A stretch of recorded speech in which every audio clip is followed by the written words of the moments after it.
कब होगा ये नहीं मालूम। अभी 10-5 मिनट बाद मर गए तो, और उस समय आपका स्मरण नहीं हुआ तो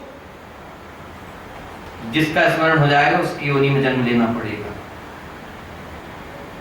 कर्म की गति ऐसी ही कठिन है।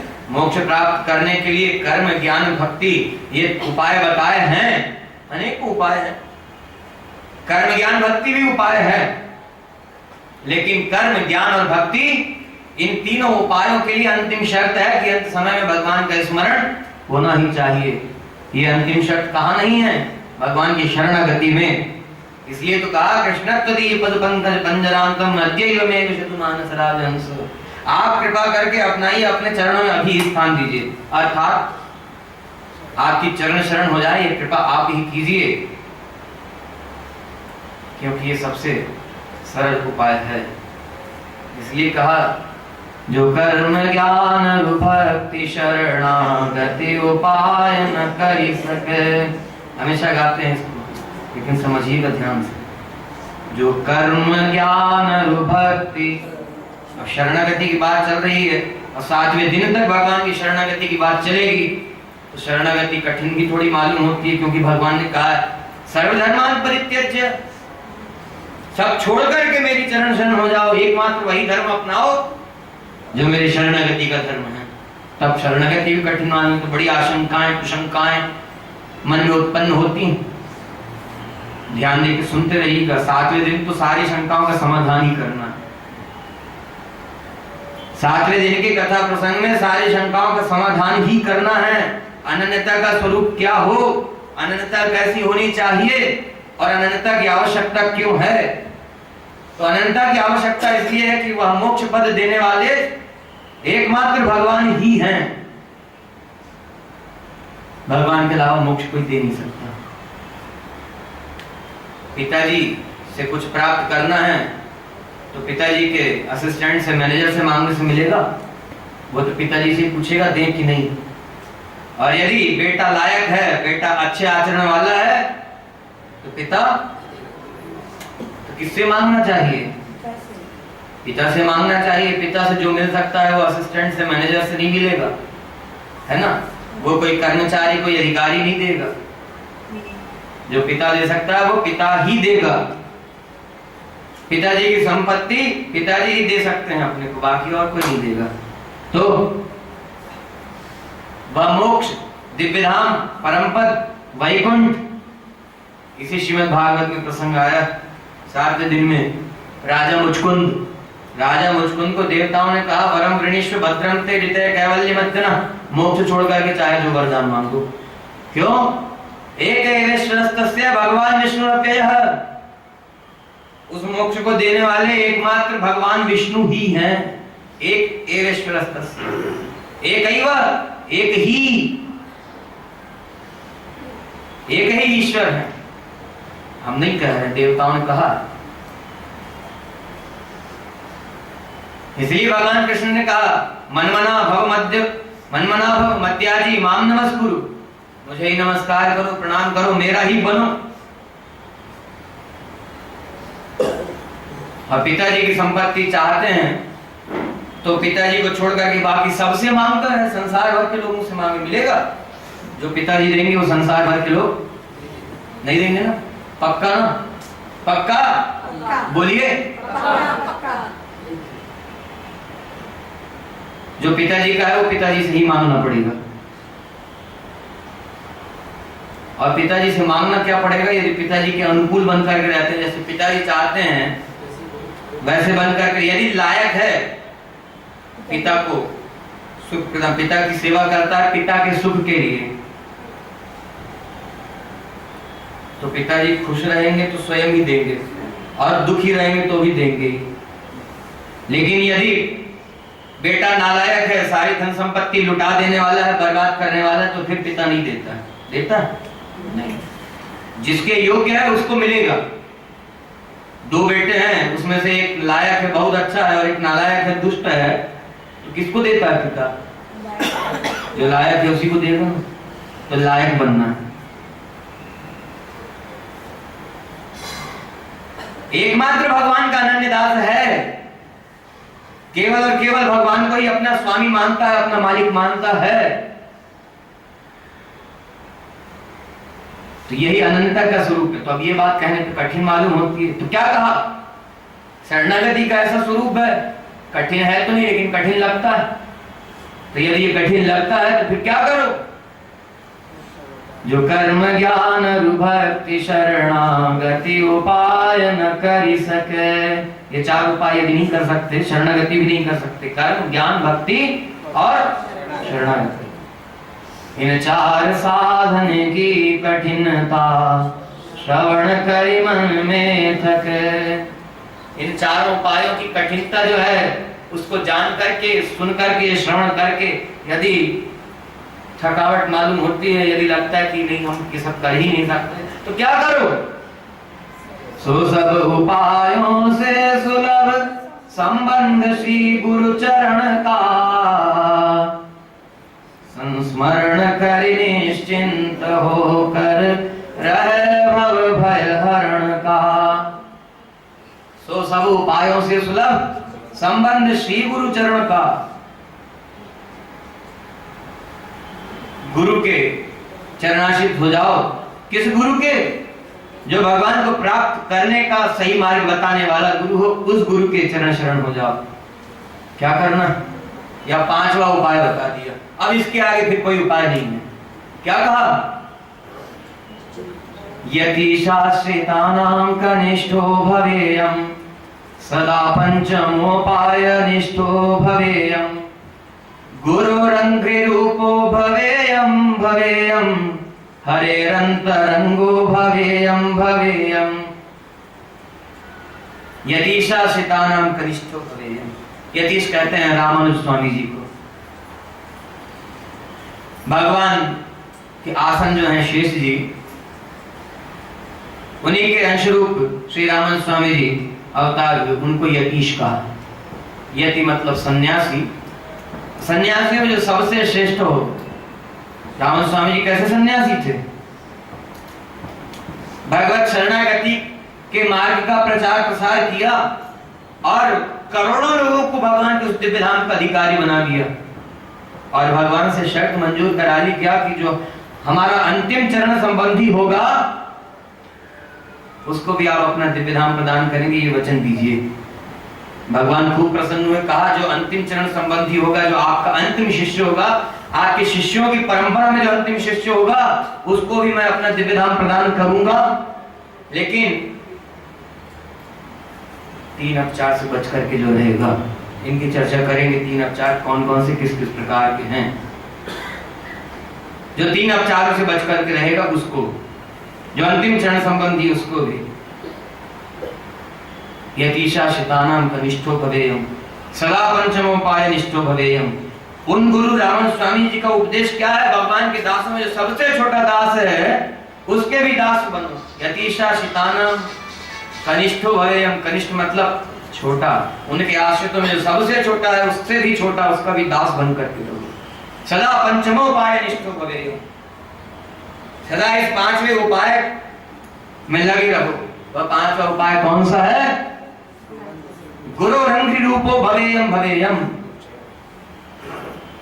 गुरु मतलब जानते हैं, बताया अभी, अंघ्रि कहते हैं चरण को, गुरु के चरण रूप हो जाओ। गुरु रंघ्रि रूपो भवेयम् भवेयम्, गुरु के चरण रूप हो जाओ। चरण रूप होने का मतलब साधारण नहीं है। चरण होना मतलब, गुरु के चरण रूप होना मतलब गुरु ने जैसा बता दिया बस वैसा ही, उसके अलावा और कुछ नहीं। एक उदाहरण से समझे इसको।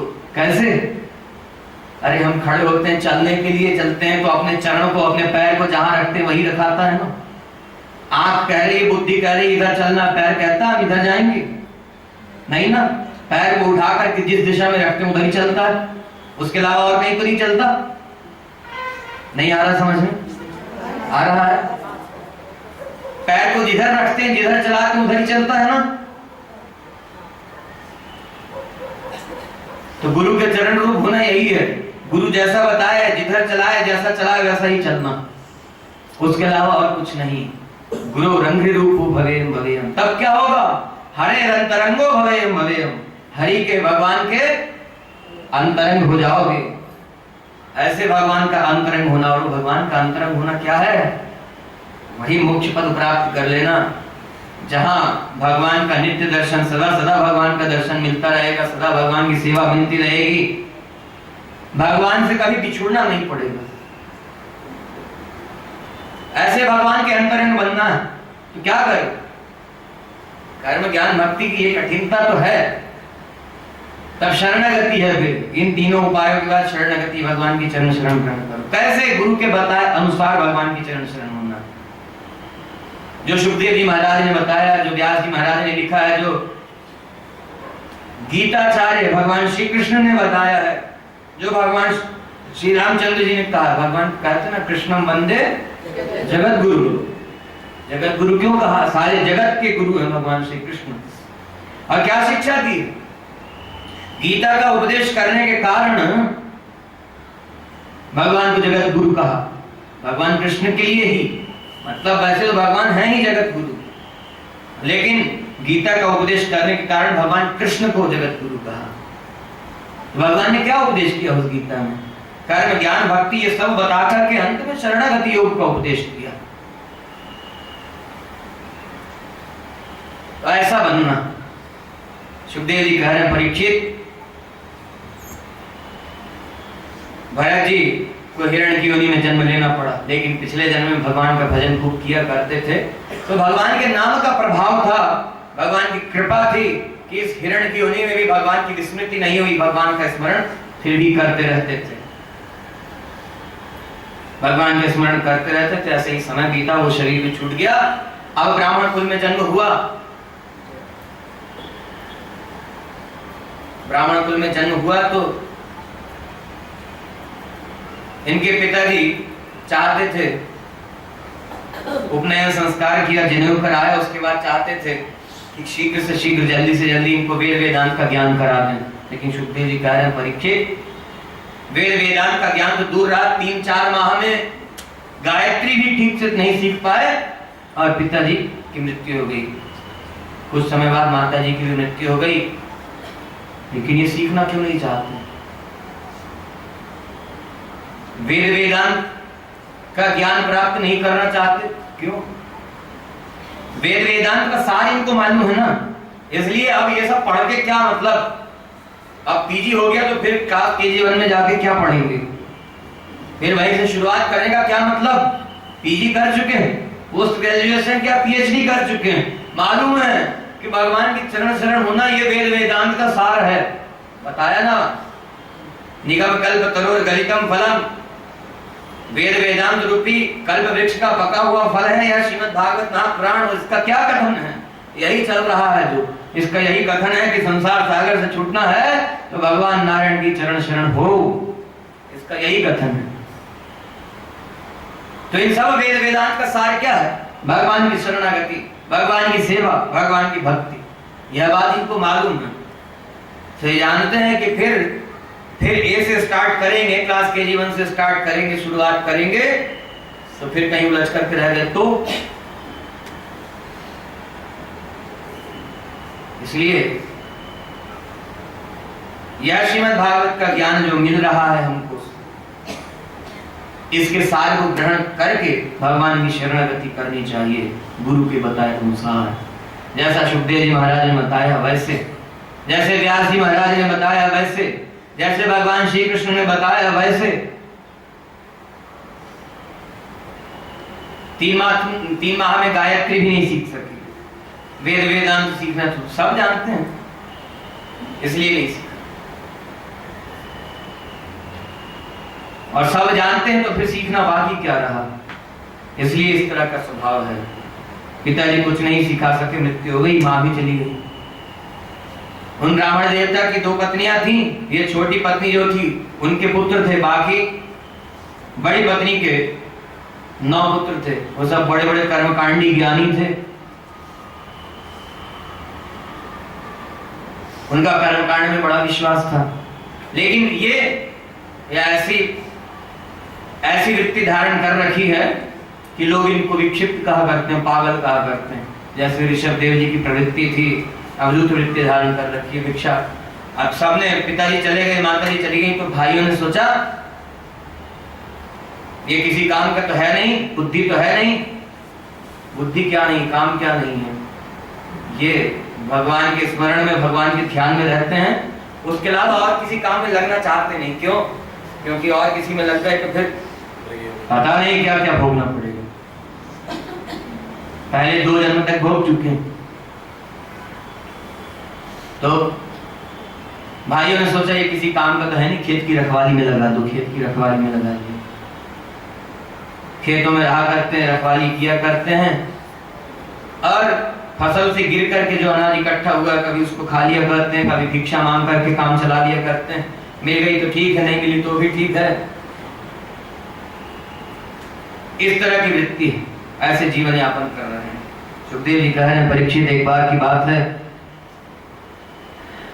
अब ये प्रसंग लिखा क्यों है व्यास जी महाराज ने, हम क्या बताएं क्यों लिखा है? सुनकर के शिक्षा लेनी है।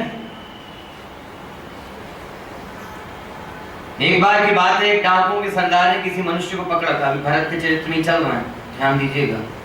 ये जड़ भरत का चरित्र है। जड़ वस्तु की तरह आचरण हो गया इस तीसरे जन्म में, इसलिए इनको जड़ भरत कह दिया। पहले भरत कहा था, अब जड़ भरत कह दिया। बैठे हैं जहां बैठे वहां बैठे ही हैं, पढ़े हैं तो पढ़े ही हैं, कुछ और ध्यान ही नहीं है। ऐसे जड़ वस्तु की तरह आचरण करते हैं, इसलिए कह दिया जड़ भरत। किसी डाकुओं के सरदार ने एक मनुष्य को पकड़ा था देवी भद्रकाली को बलि चढ़ाने के लिए। वह मनुष्य किसी तरह से भाग गया। अब डाकुओं ने बड़ी खलबली मची कि हमारे स्वामी को, हमारे सरदार को मालूम हो गया कि वो मनुष्य भाग गया है, तो दंडित करेंगे, दंड भोगना पड़ेगा। चलो ढूंढ करके ना, सब ढूंढने के लिए निकले। उसको तो ढूंढते रहे, नहीं मिला। खेत के किनारे बैठे हुए जड़ भरत जी दिख गए। सबने विचार किया कि बड़ा दृष्टपुष्ट शरीर वाला है, चलो इसको लेकर के चलते हैं, इसकी बलि चढ़ाएंगे, देवी प्रसन्न होगी। पकड़ करके ले आए, ला करके देवी के आगे बैठा दिया, स्नान कराया, जो जो करना था सब पूजन पाठ इत्यादि कर लिया देवी का। और डाकुओं के सरदार ने जैसे ही खड़ग उठाया, जैसे ही तलवार उठाई सर काटने के लिए, सुखदेव जी कह रहे हैं, परीक्षित देवी काली मूर्ति फोड़ करके प्रकट हो गई। अपने भक्त के हाथ से खड़ग छीना, तलवार छीनी और अपने ही भक्तों का सर काट लिया और उनके गले से बहता हुआ गरम गरम रक्त का पान किया। लिखा है श्रीमद् भागवत महापुराण स्कंद 5 अध्याय 7 से लेकर के 12-13 अध्याय तक जड़ भरत का चरित्र है, पढ़ सकते हैं। हमारे कहने से नहीं, सुखदेव जी महाराज के कहने से। अपने ही भक्तों का सर काट लिया। क्यों? कि भगवान के दास हैं, भगवान के दास का अहित न हो जाए, भगवान के दास का अपराध न हो जाए। बलि किसकी प्रसन्नता के लिए चढ़ाई जा रही थी? देवी की प्रसन्नता के लिए। और देवी मूर्ति फोड़ करके प्रकट हुई, अपने ही भक्तों का सिर इसलिए काटा क्योंकि भगवान के दास का अपराध न हो जाए। मतलब हमारी प्रसन्नता के लिए भगवान के दास का सर यदि काटा जाएगा तो अपराध हमारे ही द्वारा किया माना जाएगा।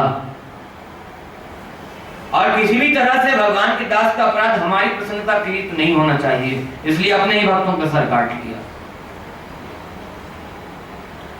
आगे विचार करेंगे इसमें, पराम्बा कौन है, जगदम्बा कौन है, अभी कर लें या आगे करें?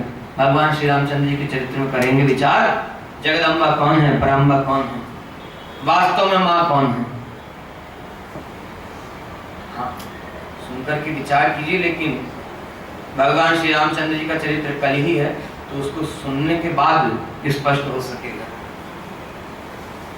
और एक निवेदन पहले कर दें आपसे, श्रीमद् भागवत में भगवान श्री रामचंद्र जी का चरित्र बहुत थोड़े समय, बहुत संक्षेप में है, लेकिन आप हम भगवान श्री रामचंद्र जी के चरित्र की चर्चा थोड़े से विस्तार में करेंगे, ठीक है? श्रीमन नारायण भगवान की जय। कल भगवान के कई अवतारों का प्रसंग है। वैसे मुख्य और गौण सब मिलाकर के देखें तो भगवान के 11 अवतारों का प्रसंग कर रहा है। लेकिन भगवान के श्री राम अवतार का, भगवान के श्री कृष्ण अवतार का, भगवान के वामन अवतार का, अजित अवतार का, कच्छप अवतार का, धन्वंतरी अवतार का, मोहिनी अवतार का, इन सब अवतारों का प्रसंग जो है कल आएगा। तो भगवान के अवतारों के प्रसंग में अब कल कृष्ण कन्हैया का अवतार है, तो साज सजावट करके आइएगा। भगवान के अवतार का उत्सव मनाने के लिए सुंदर सुंदर साज श्रृंगार करके आइएगा, और यहाँ भी सुंदर सुंदर श्रृंगार करवा दीजिएगा, सजवा दीजिएगा। श्रीमन नारायण भगवान की जय। तो कल भगवान श्री रामचंद्र के चरित्र में विचार करेंगे, जगदम्बा पराम्बा वास्तविक माँ कैसी है। चलिए, देवी काली ने अपने भक्तों का सर काटा, निंदा नहीं कर रहे हैं, किसी की शिकायत नहीं है ये। तो इसलिए सर काट लिया कि भगवान के दास का अपराध ना बन जाए। सुखदेव जी कह रहे परीक्षित, जड़ भरत जी तो वहां से आ गए और इसी तरह जीवन बीत रहा है, छिलन सुरती है, जमीन में पड़ा हुआ अनाज जो है, खेतों में पड़ा अनाज जो है, उसको बीन करके खा लिया करते हैं, इस तरह से जीवन चल रहा है। एक बार ऐसे ही राजमार्ग के किनारे बैठे हुए थे, महाराज रघुगण पालकी में सवार होकर जा रहे थे। पालकी को ढोने वाले कौन होते हैं, क्या बोलते हैं पालकी को जो ढोता है उसको? कहार।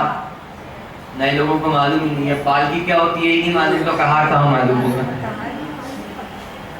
मालूम है? जो पालकी ढोता है उसको कहार बोलते हैं। तो पालकी में 4 कहार लगते हैं। उस दिन संयोग से 3 ही कहार थे। महाराज रघुगण पालकी में सवार होकर के जा रहे थे, और उन कहारों का एक सुपरवाइजर था, मतलब उन कहारों का स्वामी, ये देख रेख रखने वाला कि ठीक तरह से पालकी लेकर के चल रहे हैं कि नहीं राजा। वो उन कहारों के आगे आगे चलता, एक डंडा लिए। उसने देखा जड़ भरत जी बैठे हुए थे, जड़ भरत जी को पकड़ लिया, कहा अरे प्रजा का कर्तव्य है अपने राजा की सेवा करे, महाराज पधार रहे हैं, तो कहार की जरूरत है, लग जाओ। अब दूत रिश्ती है, कोई भी कुछ भी कहता है, कोई कुछ काम कह देता है, कर लिया करते हैं। इन्होंने कहा कहार बन जाओ, बन गए। लेकिन ये विचार रहता मन में, रास्ते पर चल रहे हैं, सुखदेव जी कह रहे हैं परीक्षित, पालकी ऊंची नीची होकर के चलने लगी, उछल उछल करके। क्यों? कहीं कोई कीड़ा मकोड़ा पैर के नीचे दब न जाए, हिंसा न हो जाए, यह विचार है मन में, इसलिए इस तरह से चल रहे हैं। कभी पैर आगे रख देते हैं, कभी पीछे रख देते हैं।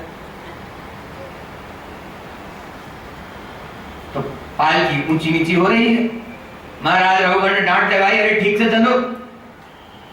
तो उस कहारों के स्वामी ने विचार किया, सुपरवाइजर ने विचार किया कि है ये अभी नया कहार लगाया, इसके कारण ऐसा ना हो सब में दोष आ जाए, क्योंकि संसर्ग का, संग का दोष होता है ना। ये एक इस तरह चल रहा है, बाकी 3 भी ऐसे चलने लगे तो हमारे तो प्राण गए। तो देखा अपना बस तो चलेगा नहीं, महाराज से शिकायत कर दी, कहा ये अभी अभी नया कहार लगाया है, ये कुछ ज्यादा उछल उछल करके चलता। महाराज रघुगण पालकी के अंदर से ही कटु वचन कहने लगे, कहा अरे मालूम होता है तुम्हारे शरीर में बल नहीं है, खाने पीने को नहीं मिलता क्या, बड़े कमजोर हो।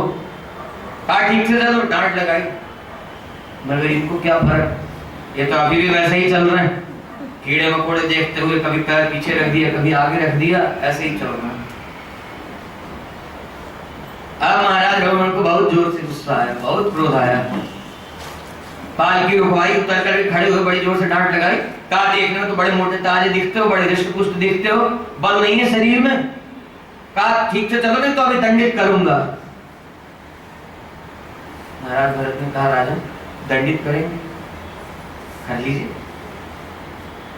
यह सब दंडित करना ये तो व्यवहार मात्र है, और वास्तव में देखें तो यह व्यवहार ही झूठा है।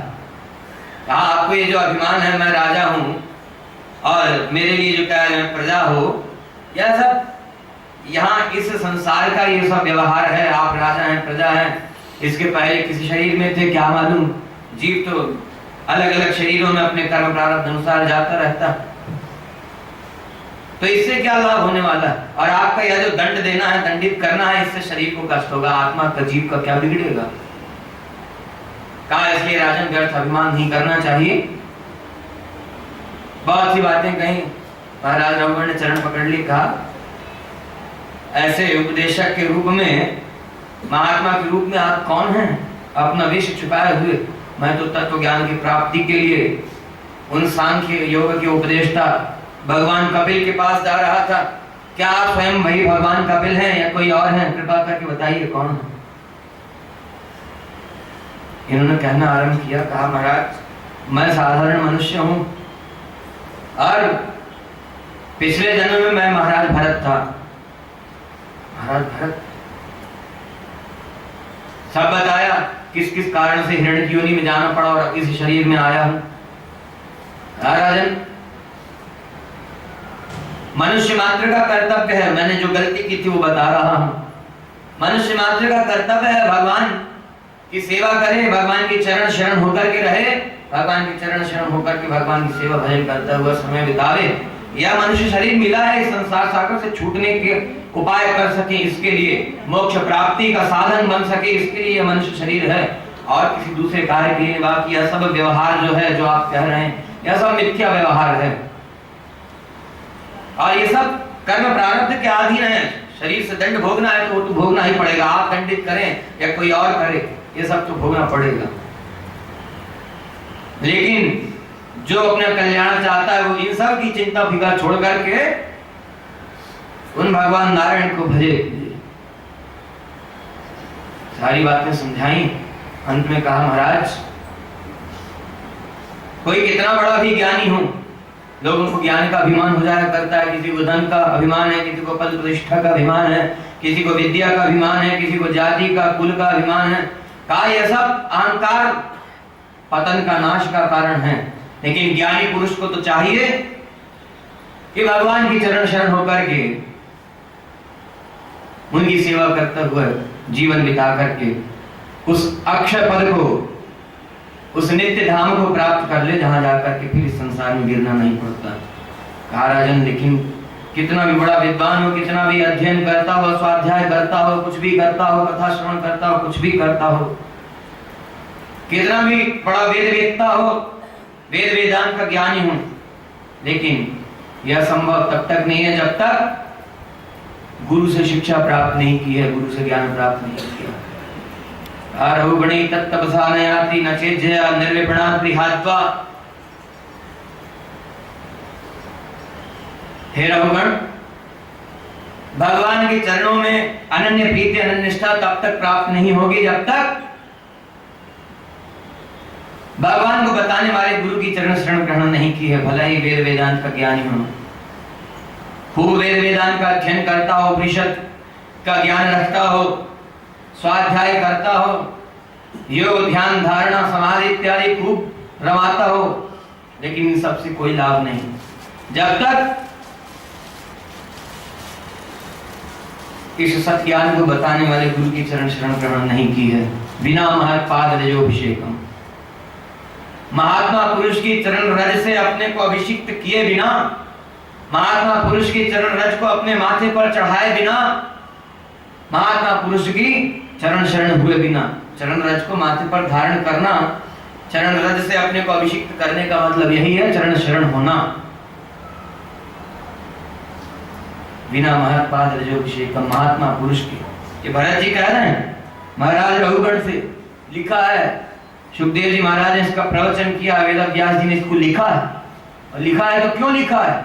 हम लोगों के ज्ञान के लिए कि ऐसे गुरु को गुरु रूप में, आचार्य रूप में वर्णन करें जो मोक्ष प्राप्ति का सरल, श्रेष्ठ और सच्चा मार्ग बताने वाला हो, और उस गुरु से ज्ञान प्राप्त करके संसार सागर से छूटने का उपाय करें।